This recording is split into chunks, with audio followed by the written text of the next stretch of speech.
लक्ष्मण के मरने की खबर सुनकर क्यों हंसने लगी उनकी पत्नी। दोस्तों, रामायण में आपने भगवान राम और माता सीता जी के बारे में कई ऐसी बातें सुनी होंगी जिसे जानकर आप हैरान हो जाएंगे, लेकिन आज हम आपको लक्ष्मण और उनकी पत्नी उर्मिला के बारे में एक ऐसी बात बताएंगे जिसे जानकर आप चौंक जाएंगे।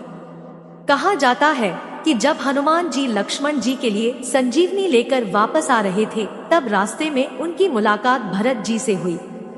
उन्होंने भरत जी को बताया कि लक्ष्मण के प्राण संकट में हैं, जिसे सुनकर भरत जी के पैरों तले जमीन खिसक गई। लेकिन जब हनुमान जी ने ये बात उर्मिला को बताई तो वो जोर जोर से हंसने लगी। ये बात हनुमान जी भी सोचकर परेशान होने लगे कि जिसके पति के प्राण संकट में हैं, जो कभी भी मृत्यु को प्यारे हो सकते हैं, उनकी पत्नी इस तरह हंस रही है। आखिर में जब उनसे नहीं रहा गया तो उन्होंने देवी उर्मिला से पूछ ही लिया, माता, मैंने आपको इतना दुख भरा खबर सुनाया है, लेकिन आप परेशान होने की बजाय हंस रही हैं। तब देवी उर्मिला ने उनसे कहा, हनुमान, आपने बताया कि मेरे पति श्री राम की गोद में मूर्छित लेटे हैं।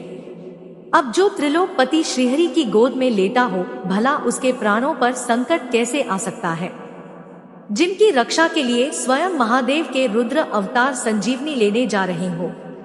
ऐसे में मुझे मेरे पति की मृत्यु की खबर कैसे परेशान कर सकती है। जब पूरी सृष्टि ही उनके इशारों पर चलती है, तो आपके संजीवनी ले जाने से पहले सूर्य देव कैसे निकल सकते हैं। आप चाहे तो यहाँ कुछ देर आराम कर सकते हैं, क्योंकि मुझे पूरा विश्वास है मेरे पति न सिर्फ मृत्यु को हराएंगे बल्कि दुष्ट मेघनाद का वध भी करेंगे। ये बात सुनकर हनुमान जी चौंक गए। उन्होंने देवी उर्मिला के त्याग, स्नेह और अखंड पतिव्रता को प्रणाम किया और फिर लक्ष्मण जी को बचाने संजीवनी लेने निकल गए। उर्मिला के पति प्रेम से जुड़ी एक और रोचक कथा है। मान्यता है कि जब लक्ष्मण जी प्रभु श्री राम और माता सीता के साथ वनवास जा रहे थे, तब उन्होंने उर्मिला से एक वचन लिया। वचन ये था कि चाहे परिस्थितियां कितनी विपरीत क्यों न हो, चाहे जो संकट आ जाए, आप रोएंगी नहीं।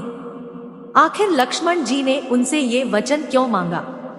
लक्ष्मण जी का कहना था कि अगर आप विकट परिस्थितियों में रोएंगी तो आप कमजोर पड़ जाएंगी। ऐसे में माँ और परिवार का ध्यान कैसे रख पाएंगी आप? अपने पति को दिए इस वचन को निभाने के लिए उर्मिला न तब रोई जब लक्ष्मण जी वनवास जा रहे थे, और न ही तब रोई जब अयोध्या के राजा दशरथ यानी उनके ससुर जी का स्वर्गवास हुआ था।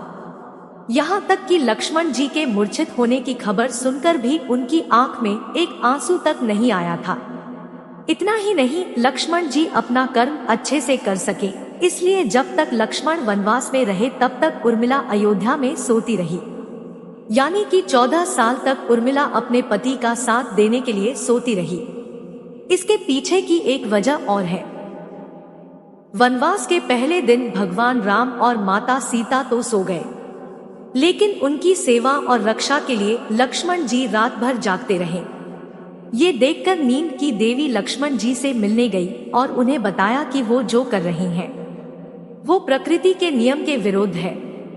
इस पर लक्ष्मण जी ने उन्हें समझाया और कहा कि वो 14 साल तक के लिए उन्हें अकेला छोड़ दें, यानी कि 14 साल तक उन्हें नींद न आए, ताकि वो अपने भैया और भाभी की सेवा कर पाएं। इस पर निद्रा की देवी ने उन्हें बताया कि ऐसा नहीं हो सकता है, ऐसा करना सृष्टि के नियम से खिलवाड़ करने जैसा होगा। लेकिन लक्ष्मण जी की सेवा भक्ति देखकर उन्होंने उनकी ये बात मान ली और उनसे कहा, मैं 14 वर्षों तक आपके पास नहीं आऊंगी, लेकिन आपके हिस्से की नींद का भार किसी को उठाना पड़ेगा। इस पर लक्ष्मण जी ने कहा, अयोध्या में मेरी पत्नी उर्मिला रहती है, आप उसे जाकर ये बात बताएं। नींद की देवी ने ये सारी घटना उर्मिला को बताई। तब उर्मिला ने उनसे कहा, मैं अपने पति की नींद का भार मैं उठाऊंगी। जब तक वो वनवास में रहेंगे तब तक उनके हिस्से की नींद आप मुझे दे दीजिए। मैं अपना पत्नी धर्म निभाऊंगी, जिससे मेरे पति अपने छोटे भाई होने का धर्म अच्छे से निभा सके। इसलिए उर्मिला 14 साल तक सोती रही। आपको बता दें, उनके इसी तप के कारण लक्ष्मण जी मेघनाद का वध कर पाए थे।